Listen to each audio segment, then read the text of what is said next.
Hello there, fellow armchair Imagineers. Bluedragonfive here. And Jacob Wile. And Lazerdude. Ladies and gentlemen, as we find ourselves in the midst of Disney's big venture into the world of streaming, having started a war in the process, we thought it'd be nice to stay up to date on the ever growing catalog and rule on what's a must or a bust on Disney Plus. And tonight, we bring you Obi-Wan Kenobi, Part 6. Yeah. You know, did they need to have both names in there? Did it need to be Obi-Wan Kenobi? Couldn't it have just been either Obi-Wan or Kenobi? Yeah. I feel like having the whole name is a little formal. Well, then again, Kenobi's kind of a formal guy. Yeah. But anyway, sorry, just a thought I had. My this- friends kept on calling it Obi-Wan or Kenobi, and then everyone else is calling it Obi-Wan. I'm like, which one is it? And I realized it was both. I'm like, oh. Well, did you ever see the Jamie Costa short film? The fan made basically kind of Kenobi short film that had I did not.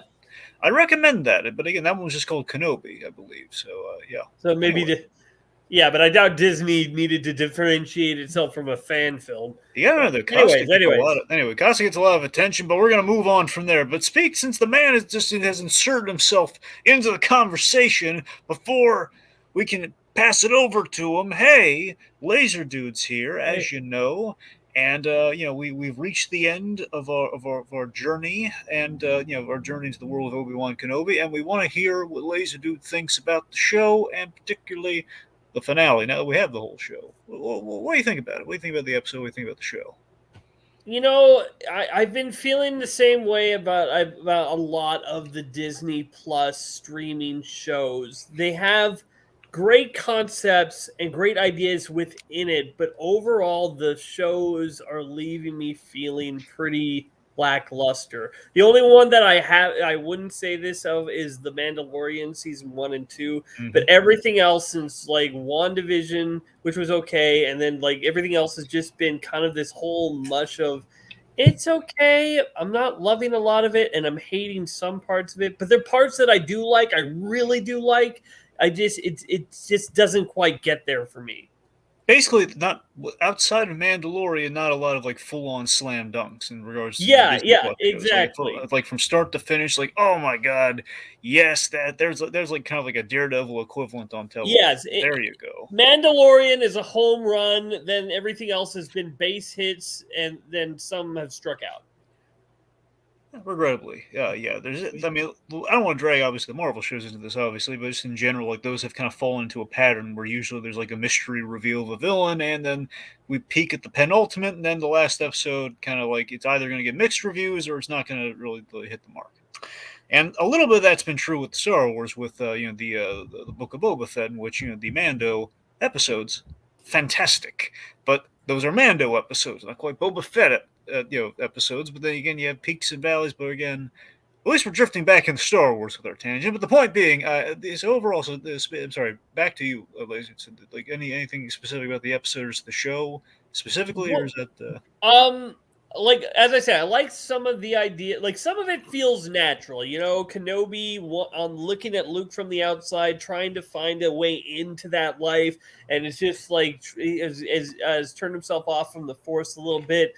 Some of that feels natural. Then you got all this stuff with the Inquisitor, which doesn't feel natural, and then you got a lot of stuff with like some of the other side characters that we get to see along this resistance movement, and all of that feels so unnatural. And then you get Leia, who is like to me, she's like the perfect combination of feels great and then feels off. Like some of her scenes, I feel like she is knocking it out of the park. She's so good as a young Leia. She's not completely Leia that we know, but she's a child, and she's a good version of that child who's just starting to learn the stuff that Leia knows as she grows older in life. And then there's just some scenes where I'm not really feeling it. I don't feel like the connection with her.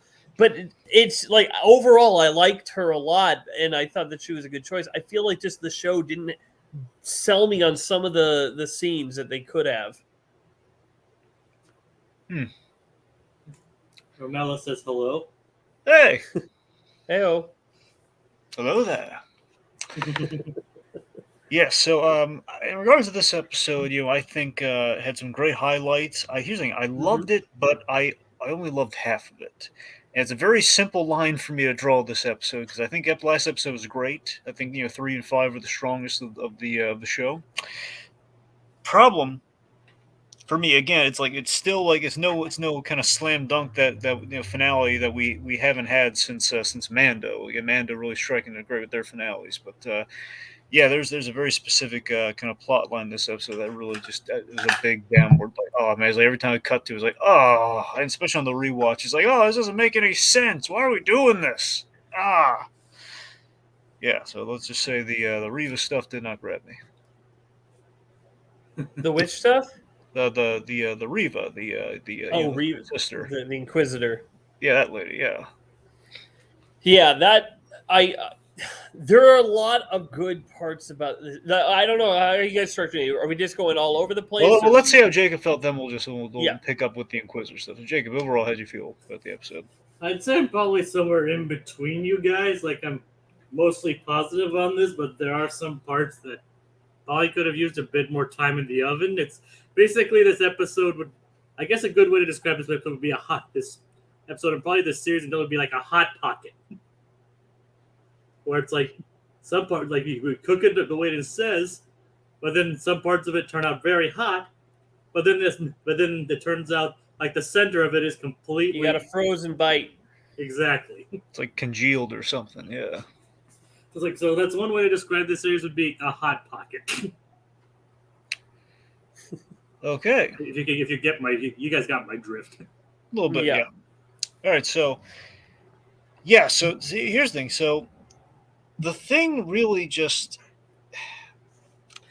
I just think the thing that drags this episode down, unfortunately, that really just kind of we just absolutely dropped the ball with the Reva stuff after we had a really great job with the last episode where like we revealed like she's been working against Vader. She had potentially a really great kind of moment of like, hey, she it's kind of like history repeating itself. She gets stabbed by him and assumedly would not be alive after that. But yet again, and it's really irritating at this point. So it's like, if anyone's ever complained about in the MCU, this is the actual bad version of it here, where it's like, oh my god, no one's staying dead in Star Wars anymore. What happened? Yeah, I mean, look, they have a lot of good stuff with Vader in this show. Yeah. The episode where he just lands on the planet and then he just starts killing people, doesn't say a single word, is great. I actually loved his fight with Reva the Inquisitor because it's so good because he's like, you're not even worthy for me to draw my own lightsaber. Yeah, I love that. Half the fight, he's not even using anything to defend himself except the Force. And then he takes her lightsaber, breaks it in half, and gives it to her like, come on, I dare you. Yeah. You are nothing. That is great. I was watching with my family, and I was basically saying, like, she's fighting for her life. He's not even trying. But then there's just stuff that Vader does. I'm like, couldn't he done something different? Like lastly, as I said, that episode where he's just killing people, great moment. And then he force strangles Kenobi, drags him through the fire, and then he's like, oh no, he's got it. But then like one explosion happens, and then he can't get him through this fire, even though he literally force grabbed him that same distance a second ago, but he couldn't do it there. And this scene is just like, why wouldn't Vader make sure she died? It is like toying with her. Well, to be fair, he didn't really. To be fair, he didn't really care. Yeah, I guess, but I feel like Vader would not suffer a fool who wants to go against him to live. And all of it takes is one extra slice of the lightsaber to cut off her head. And then she gets off the planet somehow, even though it's completely surrounded by the Empire, who no doubt know of her treachery. Well, to be fair, the Empire did probably leave after that, though. It was like, okay, well, we're out of here. Let's go find Kenobi. We got to chase him down in the next episode. So I don't imagine they're going to be there. But, ladies, to your point, though, I agree. It really, already it being a problem that we're just not letting people, get killed in Star Wars, but more so, it makes Vader look really bad at killing people. If like, oh man, stabbed her as a kid, alive, stabbed her now, full adult. Still alive. What is Vader not I hitting? crushed Obi-Wan Kenobi with rocks, but even though I'm a Force-sensitive dark Sith Lord, I can't tell that he's not dead, even though he's clearly not trying to mask his identity. He's just trying to keep the rocks from falling on him. So admittedly, there are some logic holes in Kenobi, sadly, which, unfortunately, it's just kind of like, at this point, it's kind of like part of the course with the show. I mean, he has to be checking for when he remember, part of Vader's character is his arrogance. Like he's like he probably didn't even check for Obi-Wan because he thought there was no way he could have survived. Now, to be fair, and this is fun though, with that in mind, and I think I give it more credence with the rock thing because it actually plays into this bit. But the other stuff, you're right, it's kind of problematic. But I love where think about it, New Hope. He checks the robe. Obi-Wan's gone. He's going over there. He's like, "Is he gone this time?" Now we know why. Now we know why he's thorough. So that's not bad. He's So like, okay, Well, he didn't shrink himself. Yeah. Like I said, Vader is like one of his known traits is obviously his arrogance. He probably figured there's no way for Obi-Wan to remember. He would have to channel the Force to check for him. So Sure. his But confidence. I feel like he could feel Obi-Wan's presence on the Death Star, and we have no idea how close he actually was to Obi-Wan. And that's with probably Obi-Wan trying to hide his presence from Vader. You know, he can't tell that he's not dead underneath those rocks. And it's entirely possible that even if he realized he wasn't dead, if he realized he wasn't dead, he figured he probably couldn't get out. And keep in mind, Obi-Wan was struggling. It feels just like a rookie mistake that Vader wouldn't do. You know, it's like when you got a bad guy as epic as Darth Vader, and he is one of the pinnacle top 3, if not number 1, best bad guys of all time. You got to make sure you do the character justice and not make him feel stupid in certain things. And certain scenes they do. As I said, the scene with him just barely even trying with the Inquisitor, that is so good. But in some scenes like this, he feels like he's there was a lot of stuff in this that just didn't feel like it was tactically thought through. I mean, like the stormtroopers raiding that facility. I think it was last episode, but they were all raiding that facility with no self-preservation or cover that they even tried to get under. They're all filing in. Well, that's kind of how they operate. That's been that way for like 40 years. So. I guess, but I don't know. Maybe it just bothered me more because there was a lot of other things that were just heavy-handed. Well, regardless, actually, one thought on the Vader thing, but we can't just keep going back to the same points of the Vader thing before we move on. Just one thing that does occur to me though is perhaps, Vader, again, he might just be waiting for him. Okay, well, he's dying, and if he gets out, I'll just kind of leisurely make my way back to the ship, and if he gets out, then I'll finish him off. Now, here's a question: do you think Vader kind of let Kenobi off the hook a little bit too easy? Like when the battle is over and he's just standing there and he's like, "No, you didn't kill Anakin, I did." Yeah. Do you feel like I feel like that's something, like good Anakin once he's turned from the dark side would say. Not like Darth Vader. Like I feel like Darth Vader would use whatever he can to destroy Obi-Wan's. I found that moment. Okay, I think it's one of the best moments. I really found that moment fascinating because that is. So let me just widen this a little bit here. I still think one of the best lines of that scene was like. Yeah, I'm not even saying that I dislike it. I wasn't done yet. Sorry. What I was saying is I think one of my favorite scenes, lines from that scene is I am not your failure, Obi-Wan. So that's the thing. So I think one thing I want to attribute the episode with. So again, this episode had, I believe, last episode is a little bit more even, kind of an even split here. There's like a lot of teleplays and stuff involved. So I think Andrew Stanton was involved in these last 2 episodes. The Pixar writer and director, who I adore. I love Andrew Stanton so much. One of my idols. I love he's like my writing idol. I love him. So so I think a lot of the great kind of structural stuff we did last episode, I think like the good stuff we did at Reba, I think a lot of that could be attributed to Andrew Stanton, particularly the whole flashback structure of how Vader's thinking back to times with Obi-Wan. Now, I'd like to think, and again, this is not fair because I wasn't in the writer's room. I don't know what happened. I don't know who contributed what. I'd like to think all the really good Vader Obi-Wan stuff was Stanton stuff, and I like to think I believe, I forget if it's the showrunner or not, but the other writer, I like to think he did all the other stuff that Reva I did not care for. So with the Andrew Stanton stuff, assumedly, that I liked, I just that just like that we do the big money shot, like kind of pulling homaging Rebels with like the broken helmet things to reveal the guy underneath. I I think I just like that there was like just kind of like the mixing between Anakin and Vader, and like we show in one glorious shot kind of the bifurcation of this guy, past and present, and we see just like the closest thing Vader's ever gonna have, like the closest thing Obi-Wan's ever gonna have to closure with Anakin Skywalker is just that moment of like, no, you don't get the you don't I made this choice. I did all this. You don't get to claim credit or guilt or whatever. It's like less of like a mercy. It's more of like setting the record straight, but in a small semblance, it's Anakin giving Obi-Wan peace of mind. It's more closure than it is than it is like kind of a kindness, you know?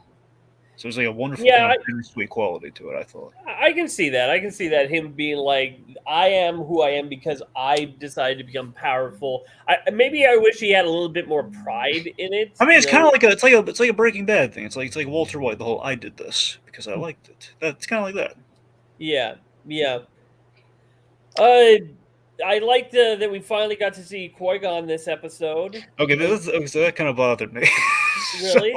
Well, no, here's the thing. So I've been really eager to get the Qui-Gon thing. I was waiting for, and I was so eager to get it. It's the fact that we just kind of waited to the very end. And to be fair, no, it's great that we got Liam Neeson. I was very happy that he came back, and I was so excited. But then, if you look at it, though, it's just kind of like it was fine, but it's like really all that time he shows up and he just says, "Oh, you just need to be in the right place." Now, come on, we got stuff to do. It's like that's it, really. That's all the wisdom you're going to impart. Just like okay, let's go.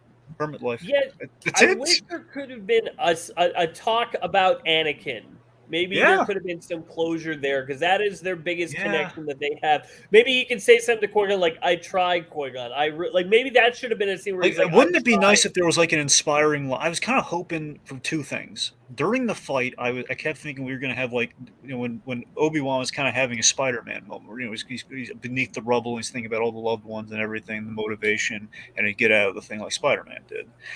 I was kind of thinking we were going there, and perhaps Qui-Gon Jinn would be like he beat the voice, and then we'd see him later or something. He might like appear or some way, shape, or form to give Obi-Wan the boost he needed. We didn't do that, but regardless, Lazerdude, I absolutely agree. I think at the end it should have been something like why would have Qui-Gon put like the bow on things, but a bow in terms of like because he's the one who backed Anakin and everything. I'm sure he'd have thoughts on it because you have two boxes to check. One, emotional reunion of master and student, which parallels the whole Anakin and Obi-Wan story that we've been telling the whole time. And two, basically literally the New Hope, in which Obi-Wan's kind of in a dire mood and perhaps and just kind of like saying, well, I guess there's no hope for the chosen one and everything. He says, give it time. Like if he kind of it's like an uplifting thing, like not all is not lost. Your lace, so like give it time, or something's going to happen in the future. Maybe there should have been a moment where Obi-Wan says something like, "If only you were alive, maybe this wouldn't have happened if you trained him." And then maybe Qui-Gon says something like,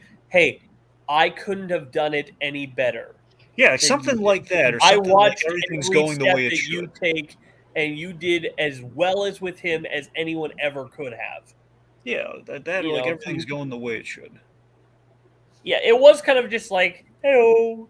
And then, I mean, that's the thing. It was cool, but it was like really just like I mean, it was don't get me wrong. I love Liam Neeson. I love him just coming back as Qui-Gon, saying like it's kind of uplifting. It's kind of like the whole like there's work to be done. So that's very much kind of like it's kind of a two for like okay, it's nice in that there's still Obi-Wan still has a ways to go, but also it's very much them saying give us a season 2 maybe.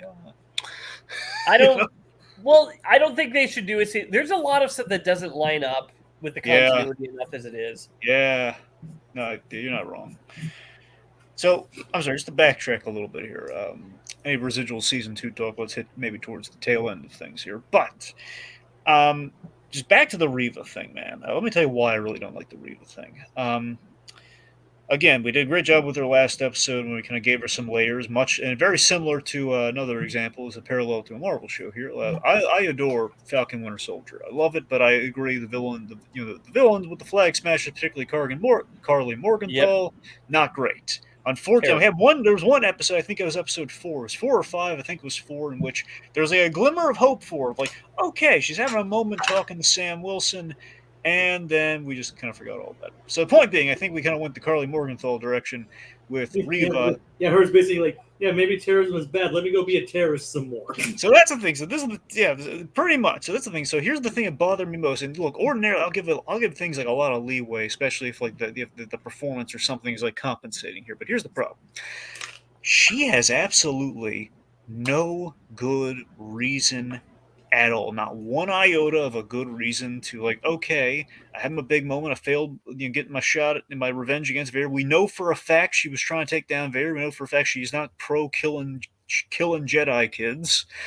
So hey, I lost my fight. I found out about this Luke kid. I don't know what the significance of this Luke kid is, but hey, I'm gonna somehow survive this massive like lightsaber wound again, and I'm gonna go all the way somehow to Tatooine, visit my old pal Owen Lars, and kill his kid for reasons, just because. And it's just the fact, like, why is she trying to kill Luke? What purpose does this serve? She's not. We know she's not a bad guy. What happened?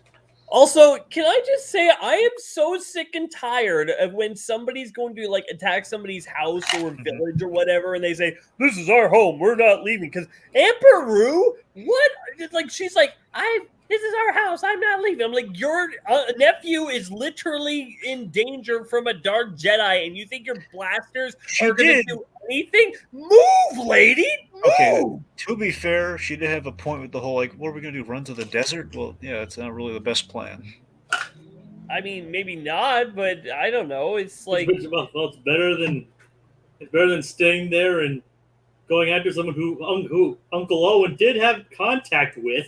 Yeah. Either way, I think it's a bad it's like yeah, I was on this side with Uncle Owen on that one. I mean, obviously it wouldn't have been as cinematic and climactic, but it would have made a lot more sense. And if anything, staying home would have been made more sense coming out of Uncle Owen than Beru. So I think would I be right that we're all on the same page? Like, this whole B plot did not make a lick of sense.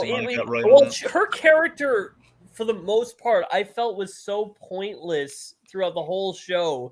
It's just I felt like her character's like her personality was just mean. Like that was her speed as a villain. I'm mean. I'm angry face the entire time. And even when they gave her a background, I didn't really feel the and as you said, why doesn't she kill Luke? I don't really know her logic in killing Luke. Did she hear that he was Anakin's son? Well, that's the thing.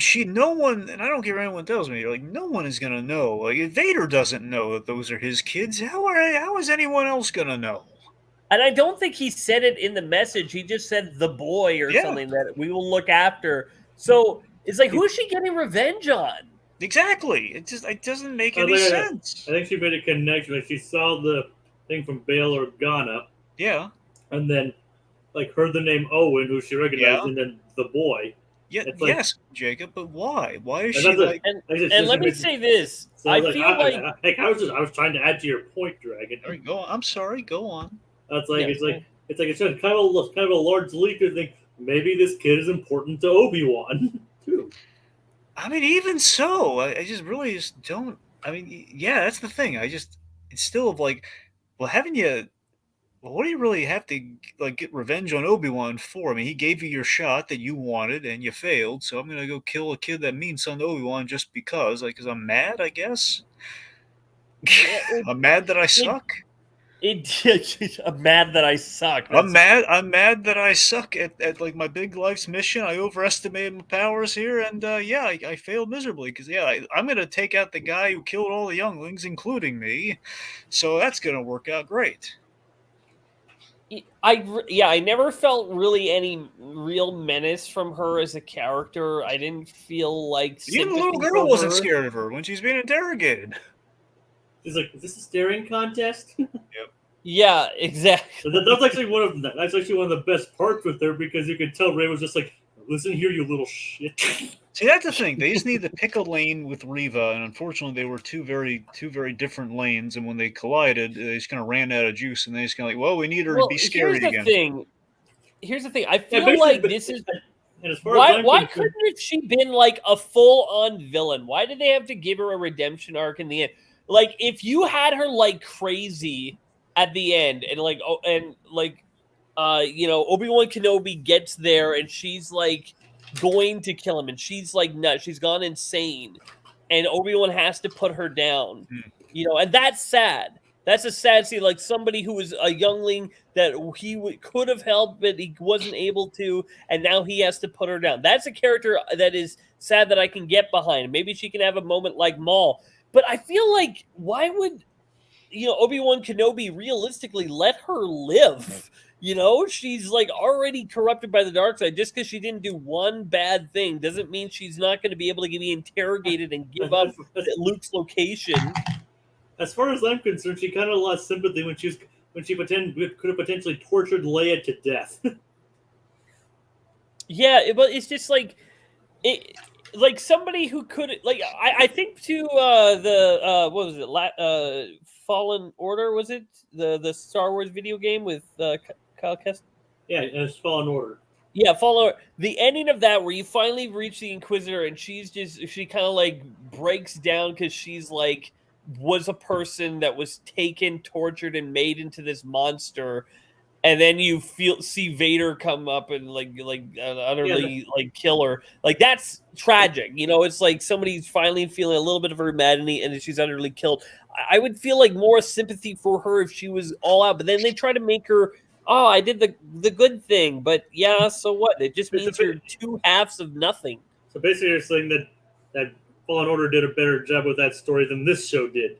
Absolutely. At the very least, their villain that they did went all the way and did she started to, and the moment she wavered, Vader just takes her out. The moment she thinks maybe I shouldn't be a Dark Inquisitor, Vader kills her, and then that's tragic because the moment she even considered to not be part of the dark side, she was killed. But with her, she's just two halves of half evil, half good, and they cancel each other out. Yeah, I mean, and apologies for the spoilers for Jedi Fallen Order. Yeah, sorry about that. So, I mean, that's the thing. Ultimately, with Reva, though, I just feel like, I mean, I don't mind I don't mind necessarily like the turn and the reveal, because I do like looking back and seeing, okay, so like if you look back, like, okay, so she didn't kill that, the young Jedi from the first episode they were looking for, and she seemed to be brash in exposing it, which she did. If you think about it, she acted rashly so he could get away, and that's the kind of like reveal, like, okay, so she's been working towards a goal, and she does legitimately hate Obi-Wan. And it serves her purpose of getting revenge. Like, all of that tracked for him, but the problem is her story ends, and we just kind of kept her going, even though after, again, she just should have died. That would have been the tragedy of that character. And yes, we stumbled, like, Leia, not scaring Leia at all, like, just not being good at her job for an episode. But, it's ultimately, it's kind of where I'm at on her. Also, I think it was really badly shot, like her going after Luke, like when they're in like the darkness of the desert and everything. Just didn't look good. Did you guys think it looked good? Well, here's the thing. I haven't really been impressed with any of the lightsaber fights or duels or even any of the action scenes all that much. There's like, if I'm trying to think of any moment that's actually pretty cool of the whole thing for action moments, like the moment where Vader grabs that ship and then just rips it to the ground was pretty cool. But then the other one just takes off, and I'm like, well, why couldn't he have grabbed the other one? He's right there. He's still standing. That was a little bit of a weird reveal, but the moment was pretty cool. But everything else has just been kind of blah. And so her just chasing after Luke. It's also kind of bad when you're chasing after one of the characters makes it out of here alive. It loses a bit of the punch. Yeah. Yeah, that's like the problem with going for any of the prequels or going back in time for any of this stuff. Which characters are going to live and which ones are going to die. Yeah, you're right. No, you're right. It does. Yeah, that's the thing. I mean, I think I can see what they're going for. It just feels like someone did not do their very rudimentary research, and then, okay, so she doesn't know what this kid means, really, in the grand scheme of Star Wars. So it's not really like, I'm going to kill Vader's kid because I can't kill Vader. But, again, that doesn't really track. But ultimately, it's like, am I going to become the monster that Darth Vader is killing children? Like, that's a great dramatic point, but there's no way it can happen, though. Yeah. Yeah, so that's just kind of there. But again, back to the stuff. But the problem with her is, like, she has a tragic backstory, but she's not really a tragic character. Yeah, because she doesn't die. I mean, tragedy doesn't necessarily involve having. No, you're right, but I'm saying it's just kind of like it kind of fizzles out, is what I'm saying. I mean, Yeah. basically, Why didn't she die? Beats me. I feel like she should have like died out from her stab wound. Yeah. Like her rage was the only thing keeping her going. Yep. And then once she let that go, she should have just collapsed and died. I mean, to be fair, we have Vader, Yep. who had 3 limbs chopped off and was burned by lava. But that was hatred that kept him alive, though. I hate you. Well, yeah, same with Darth Maul. Like the Grand Inquisitor literally says hatred is a powerful emotion in the Force to keeping you alive or something like that. And I believe it for the dark side. But I wonder, that would have been interesting if like the hatred of Vader was keeping her alive, and as soon as she let it go, she just plopped over dead. Because I feel like she would just be such a loose end. Like, why does she get to know that Obi-Wan Kenobi is looking after this kid? Like, that should be privileged information. I don't know. I just don't find like there's any point of keeping her character alive anymore. Because what else can we do with it? With her, what else can we do with her? I agree. I mean, that's the thing. Her story just really has, it's nothing. She should have, she should have lost the will to live. Let's say. Yeah. Yeah. But anyways, back to Jay. Are there any comments we should talk about right now? I've been highlighting a couple of them, like. Oh, I've not been highlighting. I'm saying anything further you think we should talk about? Like Reva taking all the time of developing Obi-Wan and Vader, Atomic Beast. These are facts, yes. What if instead of Reva, have Starkiller from Force Unleashed as the Grand Inquisitor? I believe it's what Lazerdude was getting at, wasn't it? Now, I don't know if I was gonna say Starkiller. I would love to see Starkiller in the universe. He was referring to Fallen Order, though. Yes, I was referring to Fallen Order. Oh, right. It's like Malone's just talking about the movies being mini-series and the layout here. And another one from Atomic Beast that just popped up. Having had the first episode be the opening recreation in the fight Kashyyyk in FU, where Vader murders Starkiller's parents, and it'll add dread to what happened to Leia when she got taken. I said before is like this show's already kind of like pooped on continuity a little bit, but the one that I think gets me is now it's like, Leia, did you forget all about Ben? When you say years ago you fought with my father in the Clone Wars. It's like shouldn't you say, hey Ben Kenobi, it's me, your old pal Leia. Remember when I was a kid and you saved me from all those people and all that? Now, yeah, can you help me again? See, unfortunately, that's just kind of like they wanted to subvert an expectation. They kind of, it's like an idea. It just feels like kind of like a first draft idea, doesn't it? It just feels like, hey, let's make the left turn. No one's expecting little Leia. Everyone's expecting little Luke, but never little Leia. Because again, it's like that's the split. He gets the boy, Organa gets the girl. And again, the big issue I had with that, by the way, from the beginning was, man, look at Bail Organa really isn't holding up his end of the bargain. He really just couldn't protect that girl, could he? He really stinks. At his side of that arrangement. Yeah, go on. Oh, I was just thinking, like, he also didn't protect Luke. I thought he was going to stay and watch over Luke or something, but he didn't do squat. Yeah, that's the thing. So, yeah, unfortunately, Organa, as much as I love Jimmy Schmitz, and I think he has some nice scenes with Leia. Maybe that's why his first name is Bale. He keeps on bailing on everybody. There you go. Yeah. He shows up to Tatooine and says, hey, listen, I need your help. I can't protect the daughter. I need your help. Anyway.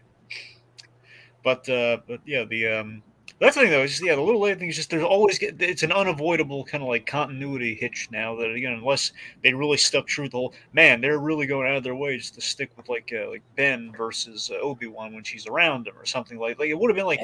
Ultimately, I think they just kind of shrugged off as like, we don't really care. It's just like she just didn't call. She's being phrased formal. Yeah, there you go. Yeah, it's one of those things where you can explain it away with just a quick line. The problem is it just doesn't feel natural. Like, I praise shows like like Better Call Saul for Breaking Bad, that everything seems to line up perfectly. It does. Actually, Better Call Saul, everything does line up perfectly, though. Yeah, exactly. It's like, and I feel it, and it makes the world feel real. Whenever stuff like this happens in Star Wars, it makes it feel more like a product and less like a thing, like an actual world. Now, to be fair, so getting back to so the Obi-Wan versus Vader of it all. So again, it's a little to be fair, a little contrived outside the whole contrived. We need action on Tatooine, so Reva's going after the kid. We have it's a little contrived what gets us to this fight. Like, okay, we're chasing the star. We have kind of the old starship homage here, where it's chasing Obi-Wan, his ship that cannot go in the hyperdrive. He's buying them time so they can escape. But we have Even though the little craft has a hyperdrive. Yeah. Yes. Anyway, so they have this epic showdown, kind of basically which leads to the rematch in A New Hope. Now, admittedly, a little watered down now that we have 2 showdowns, and then years and years later, New Hope, they meet each other. But it's compared to Mustafar to A New Hope to I think the premise of the show is I think we were expecting one Vader battle versus versus the whole versus okay, we have him lighting him on fire, which is awesome, and then we have kind of the big kind of catharsis moment. So maybe doing 2 in one show may have I don't know, but I think.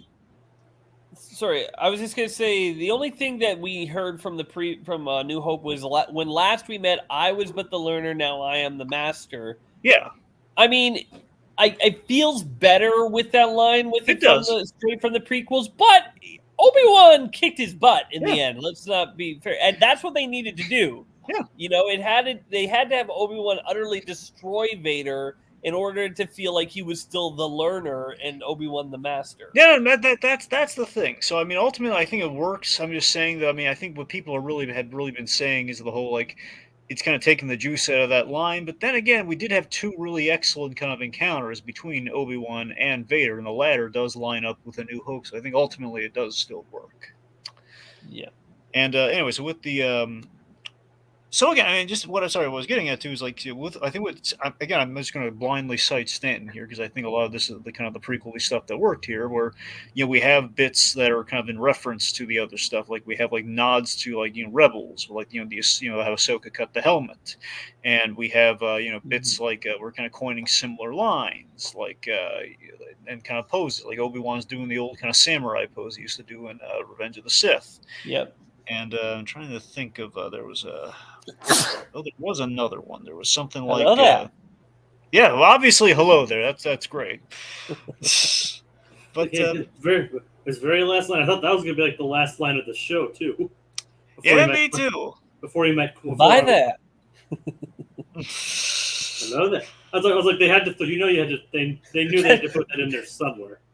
That's how they should have ended it. Instead of it saying the end or anything, it should just said goodbye there.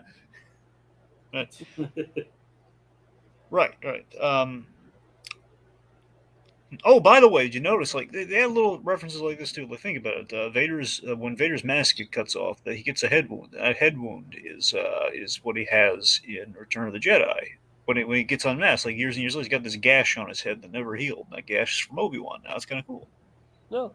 Hey, did the mask get cut in the same side both times, both this time and by Ahsoka in Rebels? I don't believe so. Jacob, you can correct me if I'm wrong, because you saw that one, didn't you? I know there was a scene in Rebels where you do see Anakin's eyes through the mask. I believe it was the other side. I think so too. I think it was the left side. Like I said, it's been a while, and I don't really remember the details of that particular. I'm pretty sure, because I think I looked at it after to see, man, did they literally homage that shot? And then I saw, okay, well, no, it's a little different. But still, it's a good yeah. It's a good shot. It's I do like how they did the voice work good, where you could hear Hayden Christensen, but also a little bit of James Earl Jones underneath it a little bit sometimes. Yeah, I really did like that voice effect thing. It just kind of showed the melding of the two, and just kind of I love how Obi-Wan left him in defeat, much like he did on Mustafar. That's the ultimate insult to him when he's kind of walks away. Obi-Wan! It'd be funny if he says Obi-Wan, and then Darth Maul shows up and finishes his name, Kenobi. God, that's a Robot Chicken sketch in the making. Obi-Wan Kenobi. Because technically he would still be alive at this point. How great was it when Obi-Wan chucked all those rocks at Vader though? How cool was that? At first I was like, oh, we haven't seen a Jedi use this much of power. Then I thought, oh no, we see Rey do it, so it's not out of. And that was when she was still learning, so we can. Yeah, this is like You the know, better way of using it. Like, yeah, we save people and that's nice, but look at all those rocks he chucked down. I You always do think love how like Darth Vader was tanking most of them for like most of it. Like he wasn't even blocking them; he was just getting it hit over and over, and he was just taking it. But like it was good because like at first it was like you see that Obi-Wan is in control of the fight now, but also it just shows how tough Vader is, and he's like taking all these blows. But I just love like the damage that was being done, like even up to that point, like he's damaging like the chest panel and everything. Like Vader, the reason Vader doesn't finish that fight is like he can't, like he's breathing, the breathing and everything's off and out of whack, and he's just done during that fight. Again, the whole learner master thing, which we then pay off in New Hope. So yeah, that all tracks really nicely.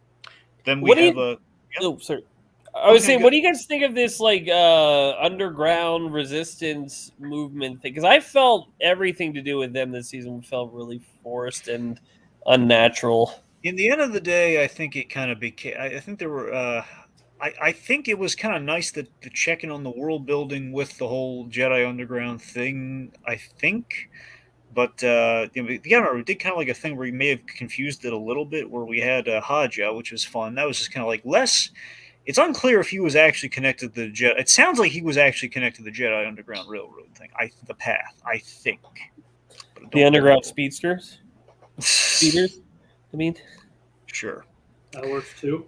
But yeah, I think because I remember he didn't know Obi-Wan was a real Jedi, and I have to imagine. But let's think, there are no Jedi. There's people that are Force sensitive though, so it sounds like again he was helping Force sensitive people, so it wasn't completely in the dark about the path and everything. So it does stand to reason that Haja, it was all part of the same plot line. So like that side of it, I guess I can buy there are Force sensitive people out there who are being slaughtered and do want safe passage, and that's kind of touching on things. But I think using them as a plot device of okay, well, we got to force Obi-Wan into a situation to help these people so he can fight Vader. That ultimately felt like you know what?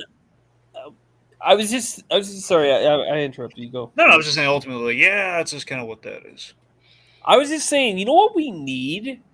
Eventually, I think we need a Vader show where he eventually takes on and takes out all the Inquisitors. I mean, because there are no Inquisitors by the time New Hope is around. Well, at least to our knowledge. Well, that's the thing. So Jacob and I have not finished Rebels, and it's a question of like I know that the Grand Inquisitor bites. I'm pretty sure the Grand Inquisitor bites the dust from what I saw. Like I got it to like season beginning of 3. Yeah, at the end of season 1, he basically was afraid of Darth Vader and everything, and threw himself into an inferno. Yeah, something like that. Yeah. Yeah. So based on that, I don't think he was the only Inquisitor. So there are probably a few others. So I mean, yeah. They keep on adding more, especially with Jedi Fallen Order. There was like 5 more. Like I'm surprised they're not on like 50th Sister or something like that with the names. But yeah, I feel like there's still quite a few left. Like Jedi Fallen Order got rid of a couple, I think. But there are still a few left from the show that are still around. So it'd be interesting to see them get eradicated down the line. I would just like a show where Vader just gets to be Vader, gets to be bad, and gets to destroy everything. Okay, well, unfortunately with Disney Plus, I doubt we'll get. So basically like the comics. Well, that's yeah. Yeah, I was gonna mention that. Yeah, honestly, I think if there's anything that's gonna come out of this show in the most positive way, would be that if we did get that a Vader show, much like the Vader comic, particularly the original run of the Vader comic, which is really good. Yeah, I remember like they introduced the biggest thing to be the biggest coup they could do is casting. What was it, Dr. Aphra? Aphra, is that it? Yes. Yeah, she was a really great character. I remember like the coolest thing about her was she knew what she was getting into with Vader from the beginning, and she basically makes this deal like, "Hey, listen, I know you're eventually going to kill me, but I want you to promise you're going to kill me with your lightsaber. Like, not a force choke, just kill me with the lightsaber." So that was really, and the Headler's like an evil version of C-3PO and R2-D2. It's like really cool. Like the C-3PO is gun-toting. I would say it was awesome. Regardless, that Vader comic was great. And I believe there's an arc in that comic. I forget if it's in the original run or not, but I believe he's like taking out people like they're in the Emperor's employ, which I believe included Inquisitors. I'm not sure. I know there is some comics where he does take out some Inquisitors, but it's not like a war with the Inquisitors. He's just like he feels that two of them have feelings for each other, and therefore, they're not solely bound for the Emperor or anything. Speaking of which, Emperor came back this episode. It was good to see him. Is it just me, or did he look like he had a few more wrinkles than normal? Well, I mean, what's the difference, though? yeah, I know. I'm just maybe his skin cream didn't come in this week. Yeah. Oh, Palpy. Maybe the actor is just actually getting like, I don't even need the makeup anymore. I know. I'm pretty sure that's what the deal is. Yeah. Not from a Jedi. Is it possible to learn these skincare techniques? I mean, he must just like being the Emperor. He must just love it because he'll always come back for anything. Prequels, well, not everything, almost everything. He Well, was not bad for Clone Wars. He really doesn't like. He mainly only contributes to the series when it's live action. Like whenever it's like voices, it's either someone doing an impersonation of him or just archival recordings of him. Yep. Right. Okay. Well, almost everything then. Yeah. As long as it's not animated. It baffles me why he doesn't do that, but yeah, that's what it is. Maybe he fears he'd be agreeing to too much. Yeah, but it's like that's they the can make like cushiest job 5 he could have. different animated shows at the same time. Yep. All right, so let's see. Oh, here we had a really good moment between Leia and Obi-Wan with that goodbye, man. So I love how we're playing like the Princess Leia theme, and we hit like that's the thing. It was kind of a bumpy road with the Leia stuff in terms of how it fits in. Like, man, we have opened up a few plot holes here and there. I do love the performance and like scenes like this. Like I loved episode 3 with Leia, and I like this bit here where it's like he goes over the traits of her parents that she does have, including the traits from her father. Really good. And he also did. He does. Leveled up. Sorry, that's my phone. He does not mention their names though, so he kind of leaves that in the dark. Yeah, which is nice. He does tell her like the redeeming qualities, but he doesn't want to go like. Well, then again, your father did turn out to be Darth Vader, so. What? It'd be funny if he just lied. It'd be funny if he lies. Like your mother's name was Padme. And your father's was Jar Jar Binks. It was a lonely night in the Senate, and Jar Jar had lit the candles. Anyway, you're looking fine. Oh god. Oh my god. Anyway, so remember we were talking about different ways to torture Obi-Wan. Yeah. I don't think Laser wasn't there for that, but yes. I know, but basically you and I were. Point is, we go on some wacky tangents in this little show of ours. So, it was like we spent like I think it was like episode 3 or something. It was episode 3 because that's when we lit him on fire. Again, or either that or episode 4 with the base. I think it was 3. But we literally spent like 5 or so minutes talking about different ways they could torture Obi-Wan. How Vader would torture Obi-Wan, but yes. Yes. Basically, it'd be like, I want to drift into any. Let's not drift into that. So, anyways, I don't need to win.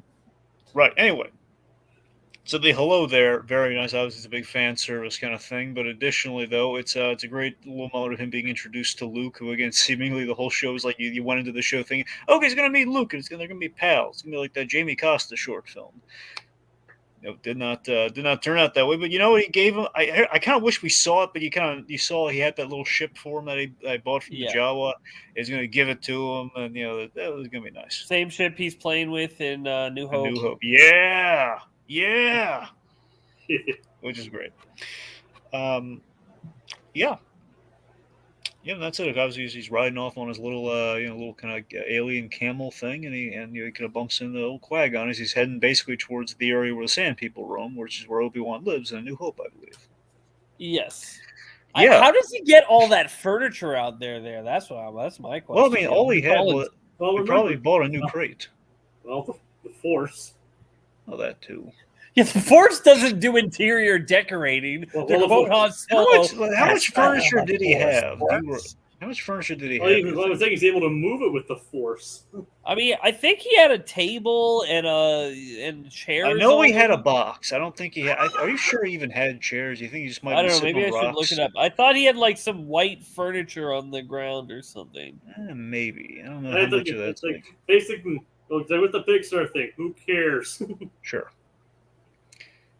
Yeah, sorry, Liz. It's kind of a deep cut. That's basically kind of a Pixar philosophy of like we don't care, but in a jovial kind of way of like like who's going to question the movie logic at this Yeah, there's point? Like a stove in the background. There's the table that R2D2 uses. There's some chairs around.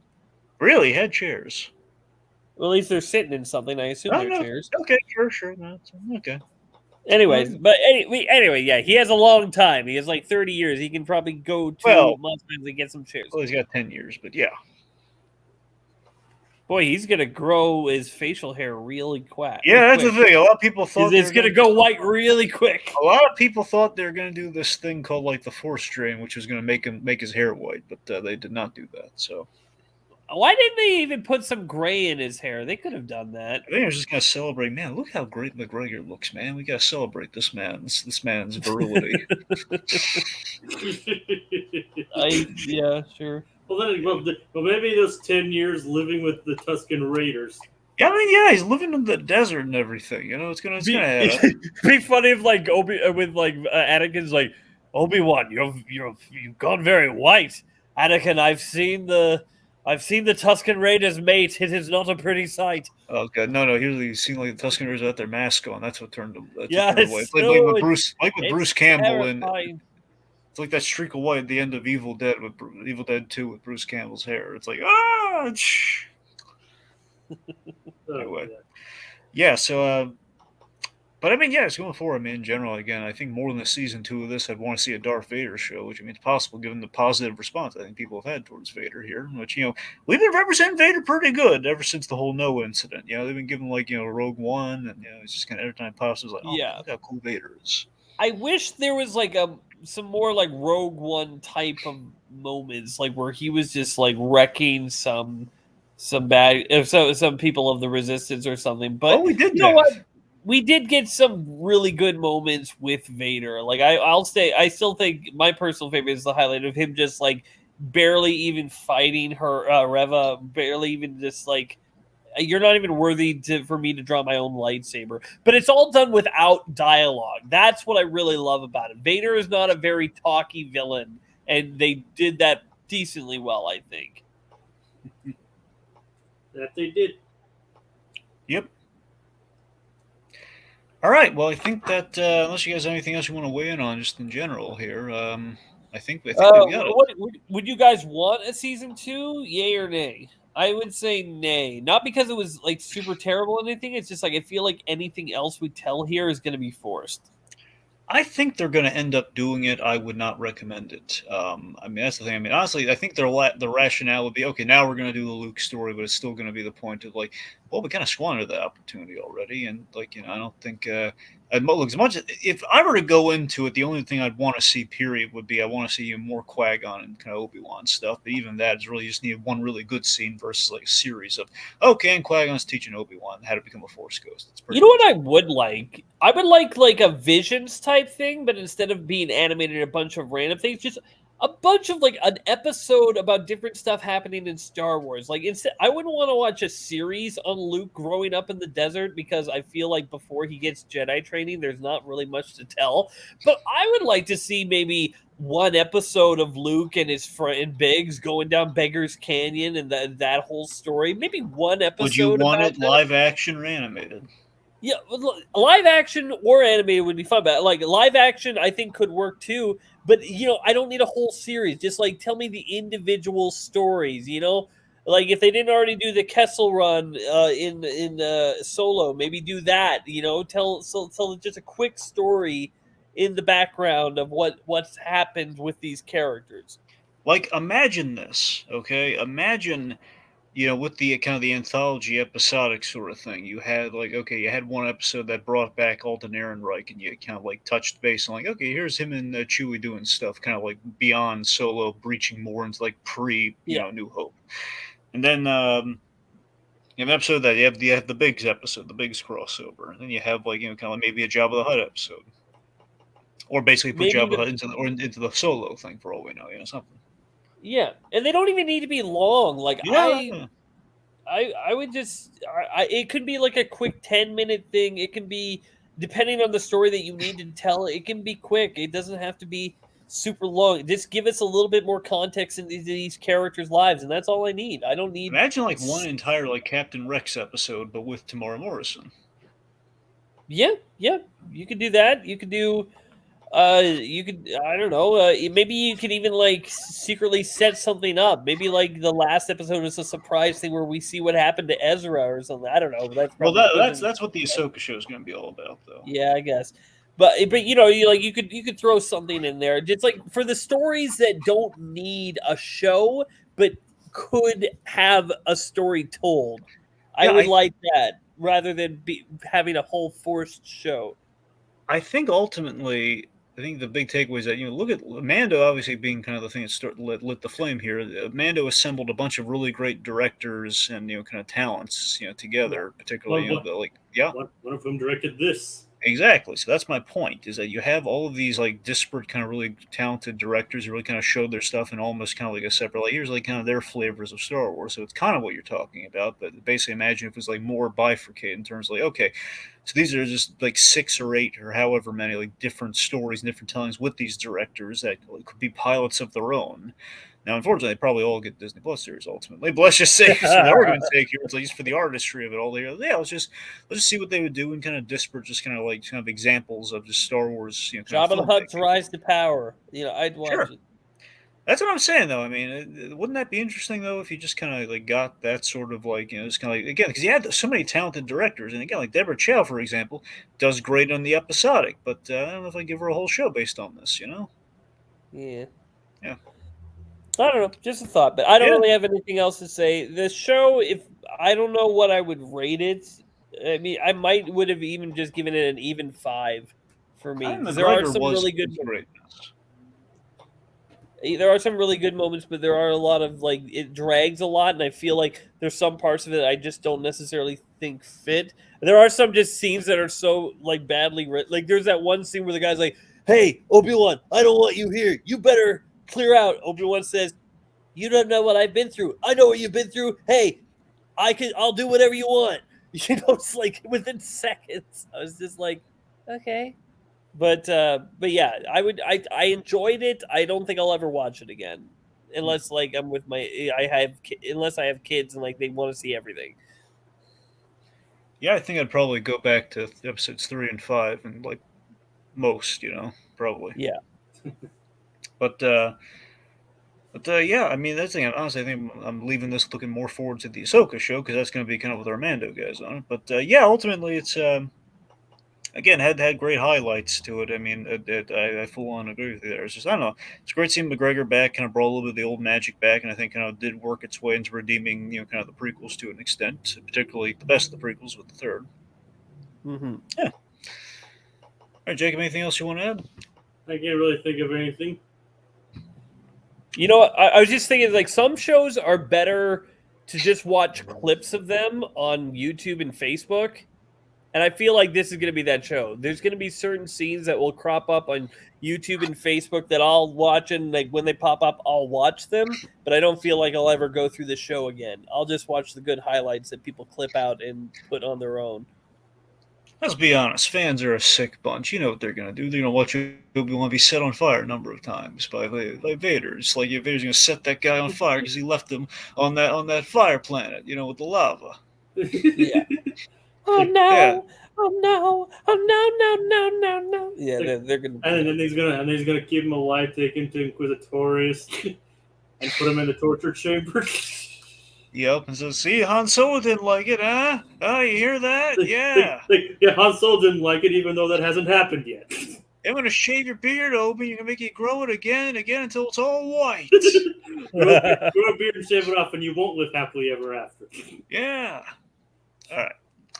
All right. I wonder how many of you caught the joke I just did. Right. All right. SpongeBob, yay. All right, so that'll do it for us this week. So we holster our remotes.